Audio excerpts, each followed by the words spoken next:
नमस्कार दोस्तों, आपका हमारे चैनल पर स्वागत है।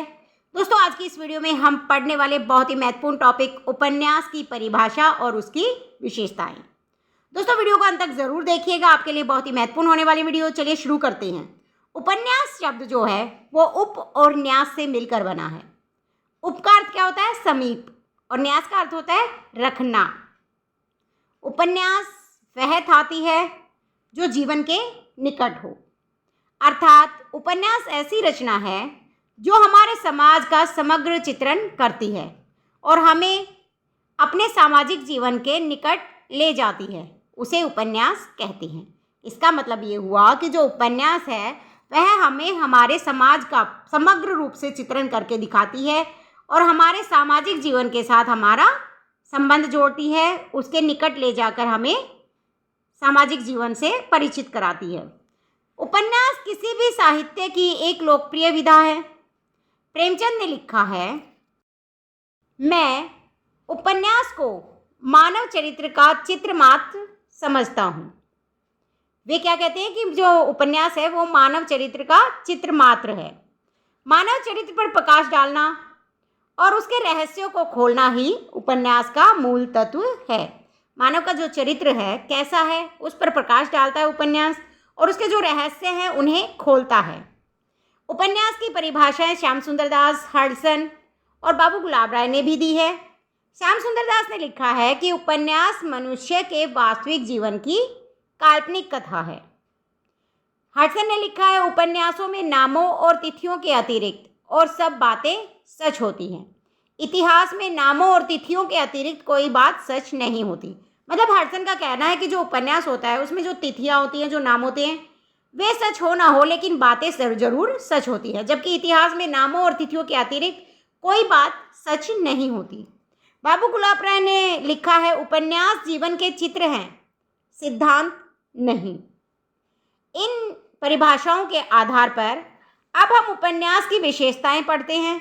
कौन कौन सी विशेषताएं हैं वो हम अब आगे पढ़ेंगे। पहली विशेषता है, उपन्यास जो है वो अपेक्षाकृत विस्तृत रचना होती है, अर्थात आकार में बड़े होते हैं। उपन्यास नाटक कहानी की अपेक्षा बहुत बड़े होते हैं, आकार में विस्तृत होते हैं। उपन्यास जो है वो मानव जीवन के सत्य को प्रकट करते हैं। इसमें वास्तविकता तथा कल्पना का कलात्मक मिश्रण होता है।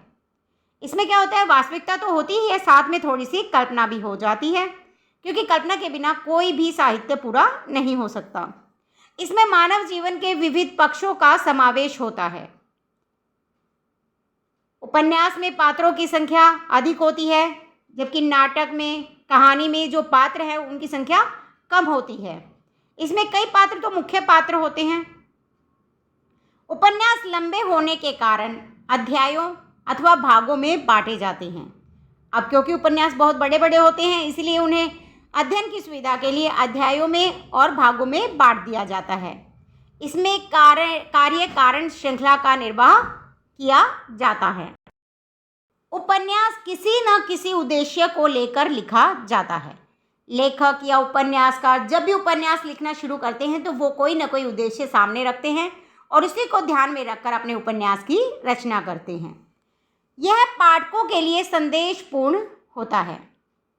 उस समय का जो सामाजिक वातावरण होता है, जो सामाजिक परिस्थितियां होती हैं, उनको ध्यान में रखकर उपन्यास लिखा जाता है और उन्हीं से संबंधित संदेश जो है वो पाठकों तक उपन्यासकार देता है। यह पाठकों को संदेश तो देता ही है, साथ ही उनका मनोरंजन भी करता है, अर्थात ये मनोरंजक होते हैं। पाठकों का मनोरंजन करना किसी भी साहित्य रचना का पहला कार्य होता है। संदेश के साथ साथ मनोरंजक भी होते हैं उपन्यास। उपन्यास में संपूर्ण जीवन का वर्णन होता है। इसमें एक मुख्य कथा के साथ साथ कई छोटी छोटी कथाएं होती हैं। इसमें जीवन की समग्रता का जो चित्र है वो इस प्रकार उपस्थित किया जाता है कि पाठक उसकी अंतर्वस्तु तथा पात्रों से अपना तादात्म्यकरण कर सके। सामान्यतः हिंदी उपन्यास जो है वो गद्य में लिखे जाते हैं। नाटक, कहानी, उपन्यास ये सारे किस में लिखे जाते हैं? गद्य में। अंत में हम कह सकते हैं कि उपन्यास गद्य की वह विधा है जिसमें किसी विस्तृत कथा वस्तु को घटनाओं एवं पात्रों के माध्यम से रोचक बनाकर इस प्रकार प्रस्तुत किया जाता है कि वह निश्चित उद्देश्य को व्यक्त कर सके। ये थे हमारे आज के उपन्यास की विशेषताएं। इसमें आपने देखा कि उपन्यास आकार में बड़े होते हैं, पात्रों की संख्या बहुत ज़्यादा होती है, जीवन का समग्र चित्रण वे करते हैं उपन्यास में उपन्यासकार, एक उद्देश्य को लेकर उपन्यासकार चलता है, एक मुख्य कथा के साथ साथ बहुत सारी गौण कथाएं भी इसमें होती हैं। तो दोस्तों, वीडियो अच्छी लगी है तो लाइक शेयर ज़रूर कीजिएगा। यदि आप हमारे चैनल पर नए हैं तो चैनल को सब्सक्राइब कर लीजिए, बेल आइकन प्रेस कर लीजिए, ताकि अगली वीडियो का जो नोटिफिकेशन है वो आप तक पहुंच सके और आप उससे लाभ उठा सकें। धन्यवाद।